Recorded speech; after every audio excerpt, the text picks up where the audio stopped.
Thank you, talk in guys. English though right now, explaining what's going on with your leg right now? Yeah, I kicked him with my leg a bunch of times, and it hurt every time I kicked him. But I wasn't gonna stop kicking him until it fell off.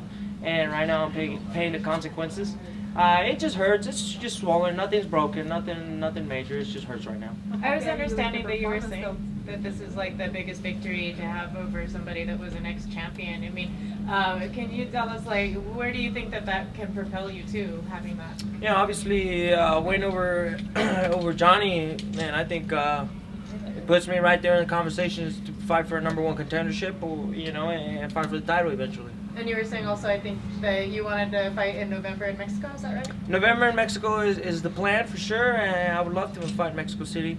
I love fighting in Mexico City, so that would be the plan. But if something occurs or something pops up before then I would take that as well. You mentioned Tyron Woodley though, right? Tyron Woodley, yes. So that is one matchup one rematch that I would like. Obviously, I wasn't 100% in our fight. I didn't make the weight, so I want to be able to make the weight and be healthy for the fight and get the rematch. Speaking of missing weight, Johnny missed weight yesterday. How much of a confidence boost was that going into a fight knowing that he, obviously didn't prepare himself to make the weight? Yeah, man. I mean, that's a big mental boost for me, and it's a big downer for him. I've been in that position where, your social media is blowing up with people calling you fat and just bringing you down when you're already down. So I know the mentality behind that, and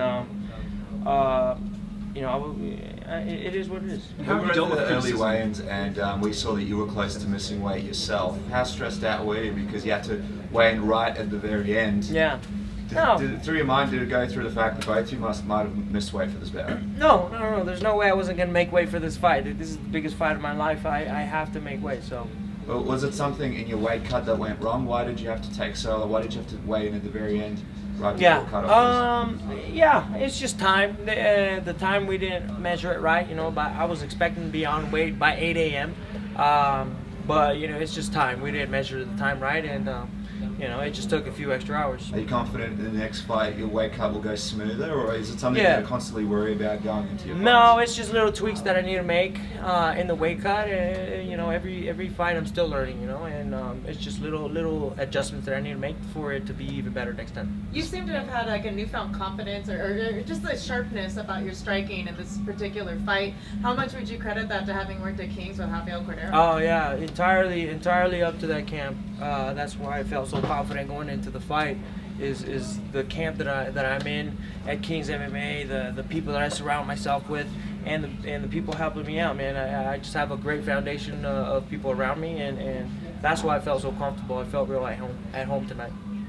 You've been the underdog for so long. With the victory over a former champion, is it time to put those underdog things to rest that you should be the favorite in these fights? You know what? It doesn't matter to me. That's been the storybook of my career, of being the underdog, and I actually enjoy, spoiling the stats and spoiling people's, whatever they think of me. This fight went the distance. You had another close fight before this against Neil Magny. It didn't go your way. Were you worried at all when they read the scorecards? Or did you feel pretty confident you had to win? I felt pretty confident, but still, you never really know until they actually name your name, But at the end of the fight, I was like, you know what? I think I did enough. Did you feel like Johnny broke it all in this fight as the fight wore on? He looked very deflated in between rounds. It seemed like you were a lot more composed. Yeah, he kind of came in. I don't know. He didn't look like the same Johnny Hendricks for sure. And you mentioned criticism earlier, like the weight cut and things like that. You were an Ultimate Fighter winner.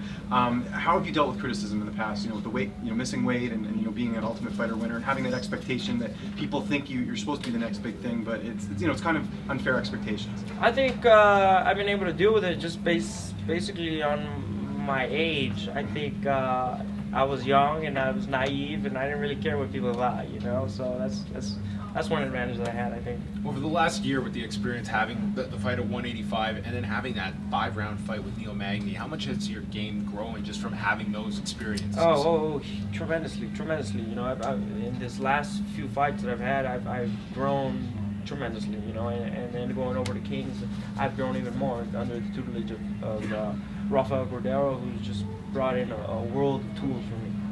You mentioned that you wanted to fight Tyron Woodley next, but he's got a title shot. Is there anyone else in the division that you're looking at potentially fighting if he does become champion? Or do you not believe there's a possibility it could be Lawler and become the champion? You know, I mean, everybody's got a puncher's chance, but you know, whatever happens, I want that rematch. I don't care if he's the champion. I don't care if he's not. I want that rematch with And if Woodley. Lawler loses that fight, would he be a potential matchup you might be going after?